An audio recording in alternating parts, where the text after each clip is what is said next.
Приветствую вас, уважаемые телезрители. Я Влад Давыдов и корреспонденты Якутии-24. Сейчас подведем итоги дня. Смотрите сегодня. Премия гордости Якутии. Жители республики выбрали лучшего врача, кого выбрали победителем народной премии. Развитие в Тополином. Новую котельную построили в поселке Тампонского района. Старый объект выработал свой ресурс. Фрезерные, лазерные, вакуумные. Якутские новаторы производят станки широкого профиля. Кто этим занимается и чем эта техника превосходит зарубежные аналоги? Танки грязи не боятся. Открытое первенство по трофи-рейдам «Селигдар Трофи» прошел в Алдане. Бэтл-арена. В Нерюнгринском районе прошли первые отборочные игры мирового турнира по страйкбол-шутеру.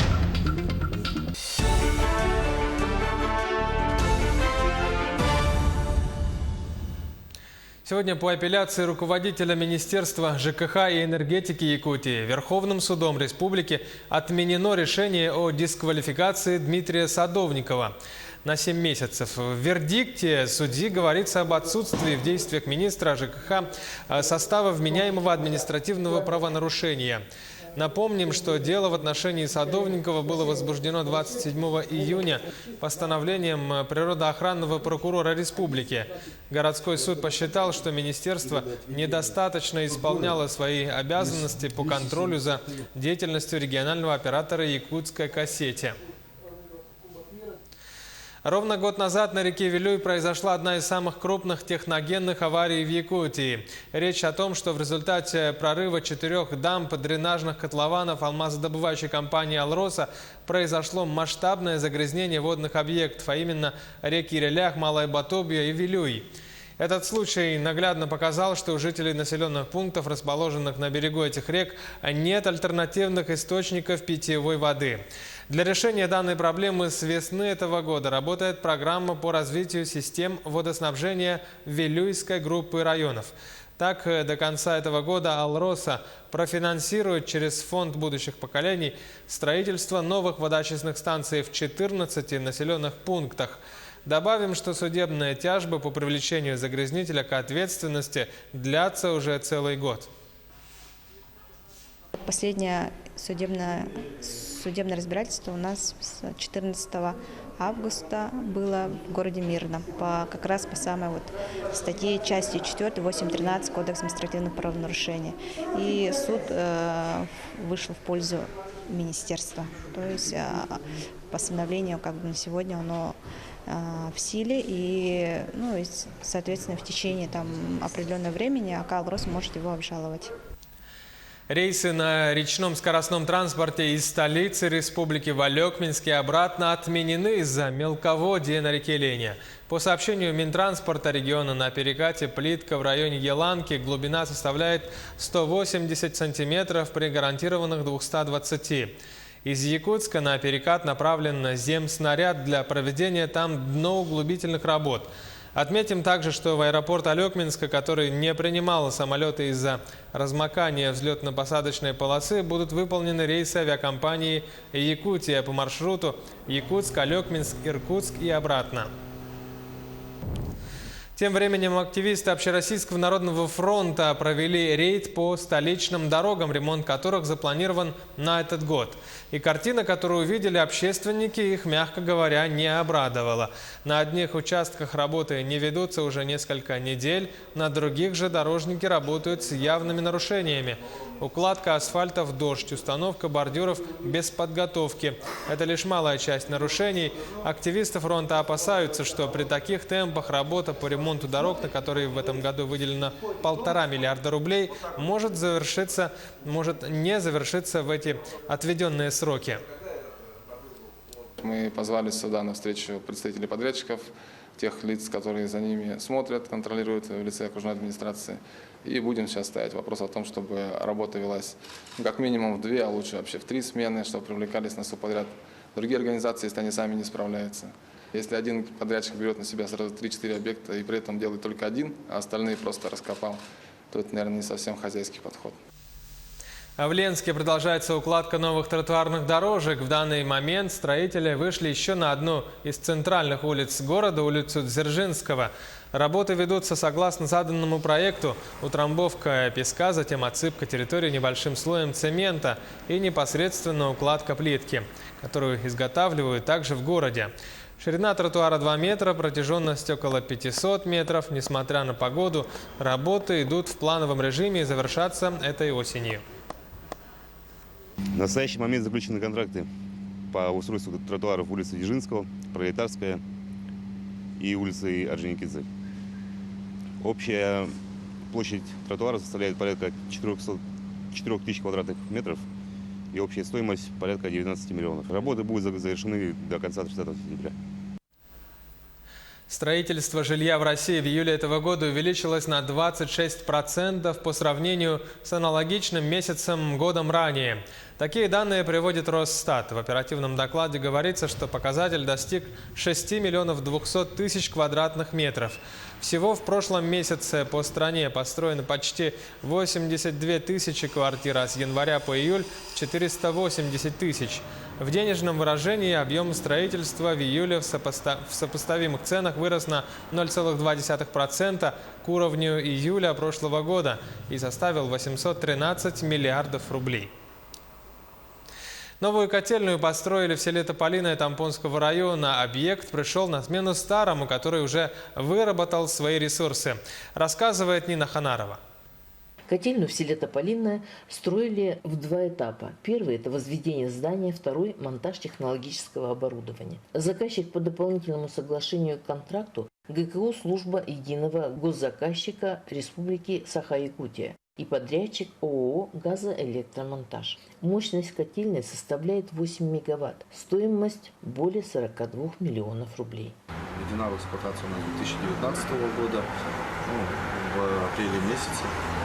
Доработали на ней 2 месяца до конца отопительного периода. Практика показала себя неплохо. Весь режим работы уже завязан на автоматизации. Все щиты управления и насосное оборудование зарубежного производства. Насосы Виллоу, щиты управления комплектуются итальянскими уже запчастями. Модульная котельная радикально отличается от старой. Все операции автоматизированы, установлено импортное оборудование, 4 котла КВА. Работники прошли обучение по обслуживанию нового оборудования. Все автоматически. Разжигаешь котлом автоматикой, все в автоматическом режиме. Чуть что сброс воды или что насосы остановились, аварийные кнопки загораются. Во время апробации котельная показала себя хорошо. Мощность свою котлы выдают. Работники ЖКХ и жители села надеются, что в дома тополинцев тепло будет поставляться бесперебойно. Нина Ханарова, Джулустан Толстяков, село Тополиное, Тампонский район. Якутские новаторы производят лазерные станки с числовым программным управлением. Резидент технопарка компания «Уран» делает несколько видов станков. Такое оборудование, как известно, широко применяется в производственных сферах. Репортаж Анастасии Кобузевой. Фрезерные, лазерные, вакуумные, шлифовальные. Якутские новаторы собирают станки широкого спектра применения. Сегодня без такого оборудования в производстве никак. Их используют сувенирные, мебельные, полиграфические предприятия. Список можно продолжать бесконечно. Местная компания «Уран» выпускать станки начала совсем недавно, с 2018-го. Но их товар уже пользуется спросом. За этот год мы произвели примерно 7-8 штук станков. Мы их доставляли по различным улусам в разных точках, можно сказать, нашего региона. Главное преимущество якутских новаторов – низкая стоимость станков по сравнению с зарубежными аналогами. Основную массивную корпусную часть оборудования ребята делают в Якутске. За счет этого значительно снижается себестоимость производства товара, примерно в 5 раз. С заводов покупают только электронные части станка. Мы запчасти заказываем с Сингапура, с Тайваня и из Китая. И также удалось сотрудничать с компанией Leadshine. Это в области ТПУ станков. Она в мире сейчас считается как бы самым качественным. Такой тандем получается, что мы тяжелый каркас делаем здесь, а основные детали заказываем с завода. И получается у нас такой вот качественный, хороший станок. Еще якутские производители могут похвастаться универсальностью продукта. Один станок может выполнять сразу несколько функций. А это гордость цеха, последняя разработка, будущий фрезерно-плазменный станок. На нем можно будет производить изделия как из дерева, так и из металла, причем больших размеров. Из цеха наша съемочная группа ушла не с пустыми руками. Резиденты технопарка на лазерном станке вырезали логотип нашего телеканала. Процесс занимает несколько минут, все зависит от размера изделия. Все параметры загружают в компьютер, а станок выжигает надпись.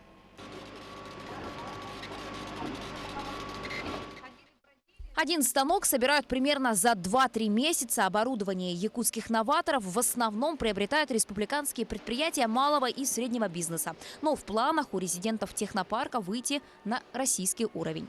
Анастасия Кобозева, Павел Пахомов, Якутск. Сейчас короткая пауза, вернемся через 30 секунд и продолжим программу «Итоги дня». Премия гордости Якутии. Жители республики выбрали лучшего врача, кого назвали победителем народной премии. Танки грязи не боятся. Открытое первенство по трофи-рейдам «Селигдар» трофи прошел в Алдане. Бэтл-арена. В Ниренгринском районе прошли первые отборочные игры мирового турнира по страйкбол-шутеру. Что это такое? Итоги дня на Якутии-24. Продолжаем выпуск. О необходимости повысить конкурентоспособность образования республики заявил председатель правительства Владимир Солодов на августовском совещании работников отрасли. В Якутске проходит второй день масштабного педагогического собрания. Отмечается, что в этом году в Хангаласском районе запустят пилотный проект по улучшению качества обучения в школах. Кроме этого, началась работа по изменению системы повышения квалификации педагогических кадров. В диагностическом тестировании приняли участие 103 учителя из 13 районов республики. Напомним, ключевая цель, которую сейчас определяет глава Якутии Айсен Николаев, это до 2024 года войти в число 15 лучших субъектов России по качеству предоставляемого образования. Каким образом привести качественные характеристики, результаты образования к тому уровню, который обеспечит нашим детям конкурентоспособность в современном мире, в глобальном мире. Вот. Как это сделать? Какие ответы на это? Несколько ответов. Первое и главное, на мой взгляд, это роль учителя с большой буквы, который мотивирует детей учиться, дает необходимые ориентиры в современном мире, учит тому, как строить свою жизнь и как быть успешным в этой жизни, а не только конкретным предметным навыкам.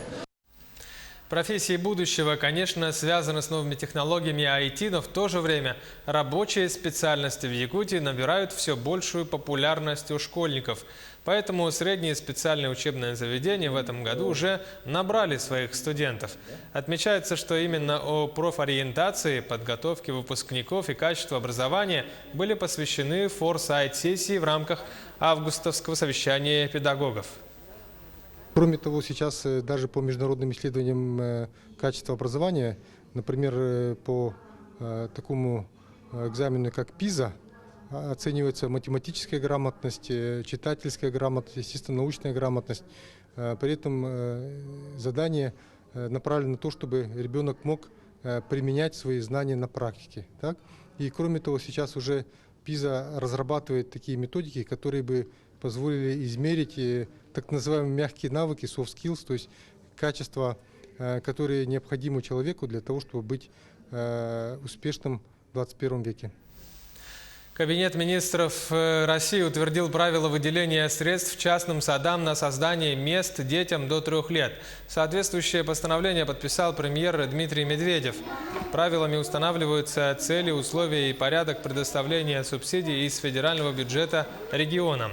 В частности, государственная программа развития образования пополнится правилами выделения денег частникам на места для детей в возрасте от 1,5 до 3 лет, в том числе и для индивидуальных предпринимателей, ведущих образовательную деятельность по дошкольным программам, а также занимающихся присмотром и уходом за детьми.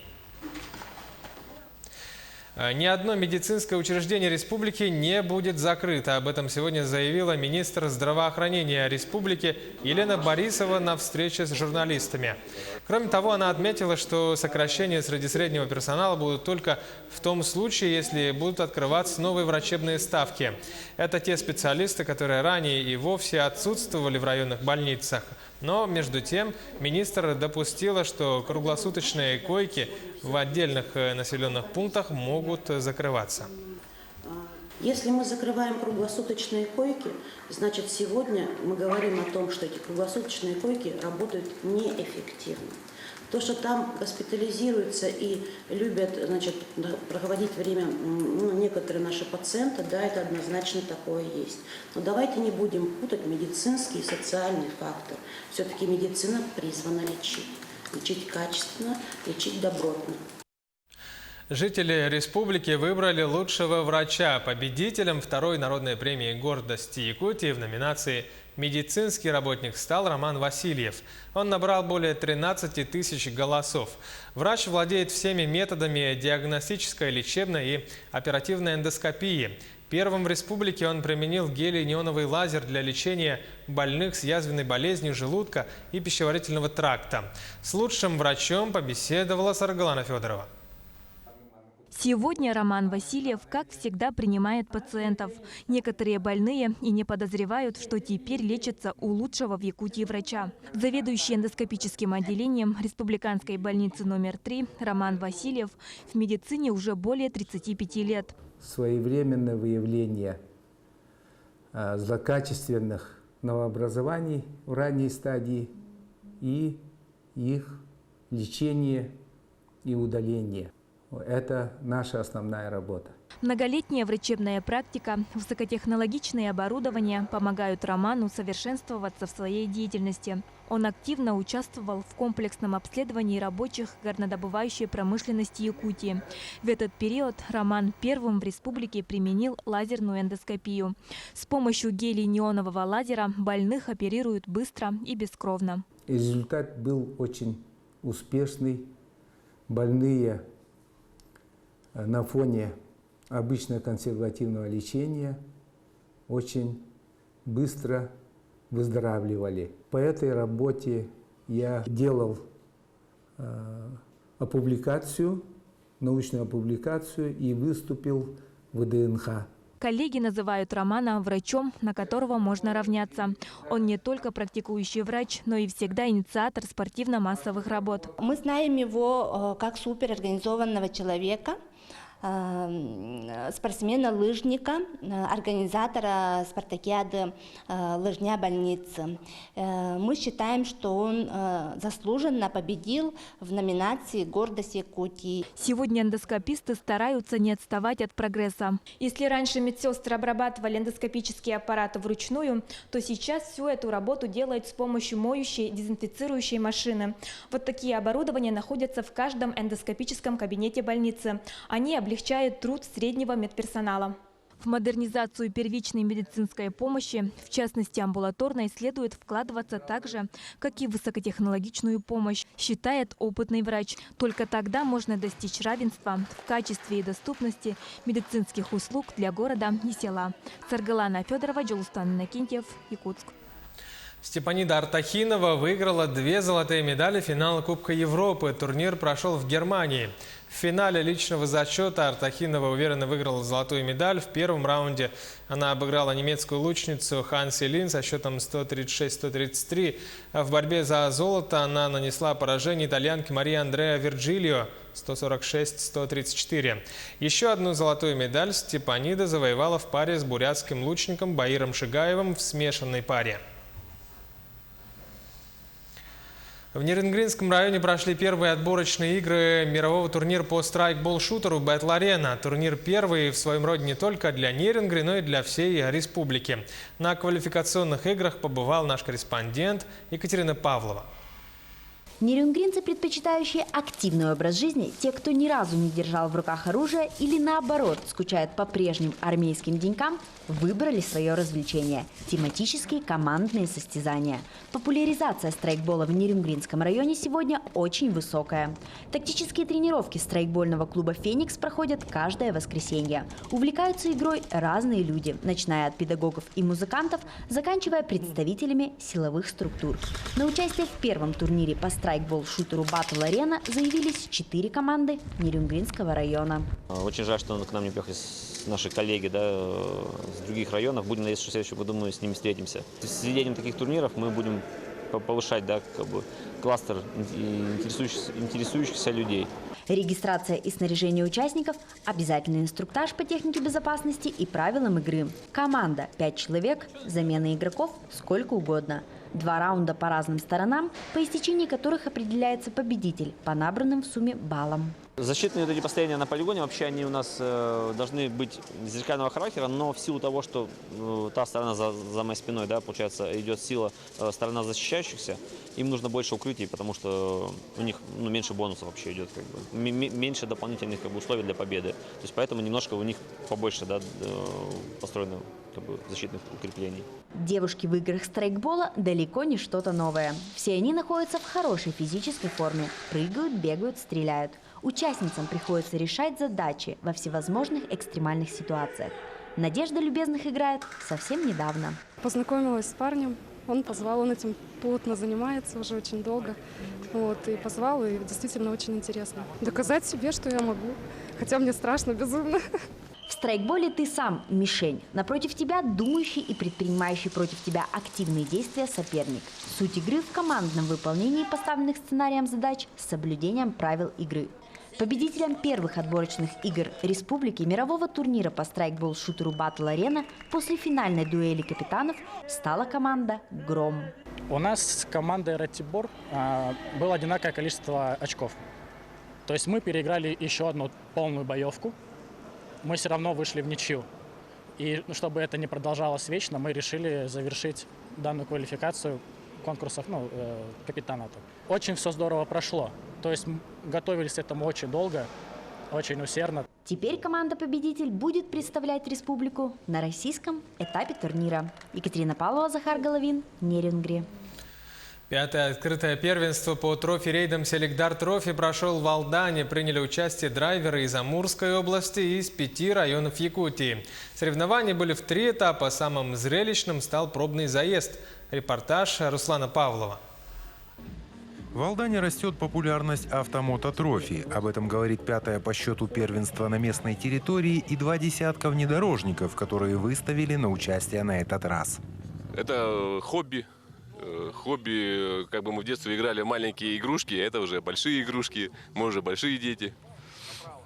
И желание путешествовать в формате экстрима.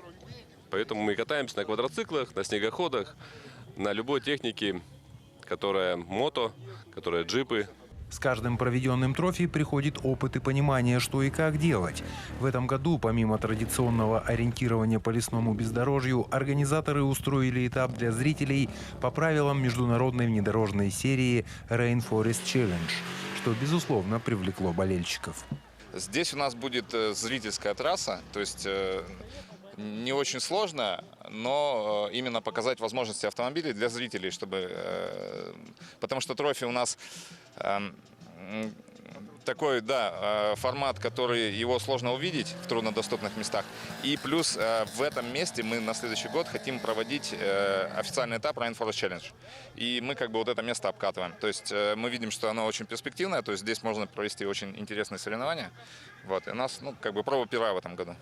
В борьбу за первенство вступили разные по характеристикам внедорожники. Зрители увидели серийные модели нашего и зарубежного автопромов и машины до неузнаваемости, переделанные под соревнования.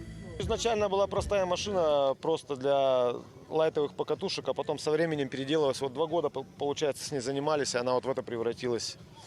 Постепенно пришла в такое состояние маленькое. Но это еще не конечное. С каждым годом, я думаю, мы ее доделаем. Неизвестно, к чему это придет, все это дело. Несмотря на то, что этап был показательным, трассу сложно назвать простой. Крутые подъемы, спуски, повороты, вода и глина. Все это было препятствиями для пилотов, штурманов и машин. Даже здесь, на обозначенной трассе, случались незначительные поломки и увязания в грязи. Однако в экстремальных видах спорта взаимовыручка всегда впереди медалей и кубков. Поддержка есть и в тылу. Подруги и жены участников всегда рядом. Я люблю драйв, люблю природу, люблю людей. То есть очень много знакомых появляется, много общения, интересов. Ну, вот как-то так. По сумме 3 этапов в категориях эндуро, это квадроциклы, стандарт, спорт, победителями стали алданские экипажи. И лишь в категории прототипы первое место занял экипаж из Тынды. Кстати, их трофимобиль на базе Нивы всегда привлекает внимание не только зрителей, но и участников подобных соревнований. Руслан Павлов, Александр Лукин, Алдан. Таковы итоги дня сегодня. Оставайтесь на нашем канале, будьте всегда в курсе.